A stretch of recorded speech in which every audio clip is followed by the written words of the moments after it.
za kwakira program yo kwandikisa abana babo buri omuhamize ngo munju yawe abantu babibona bahandikisize baba ari abamurumuna nari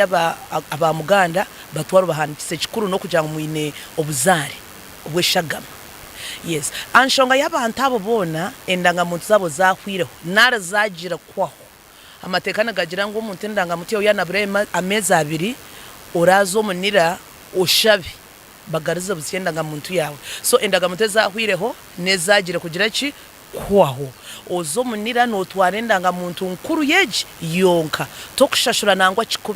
mbwenu nyaburiwe wahururo muntu nakushaba kasente nguntaka kukozera ugira ki washashura oyirukanke ogumanye ngo no mushuma kugariza busyenda nga muntu eco kwetenga n'ikintu eki kimwe nendaga muntu yawe enkuru korabe yabuzire noza police hababera ngwenda nga muntu yanje kabura dero ijaneje barha ya police wano manyana ni namba yawe jihandikawo dero niwe tukuyamba tugariza busya nabo tashashwiri so on project age nabanagire turiyo tubugariza busya batashashwiri konka twaiza kubahereza ndanga muntu wezensya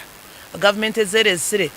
ezo muringo gwo mutano waiza jinaga nugara no shashure 5 no manyango bakunagendaga mutu banage mtwari mbashashure mtwari 5 konka kujangwe jine project kandi government eturetire cadence ine mu technology yomusya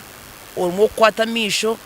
kwihamwa abantu ebinkumwe ebyengaro so government eshazimu kugira ngo cadege ne yo mutana ari yitwabere twine ibe yabusha konka waiza kutungensiye wajinaga noza kushashura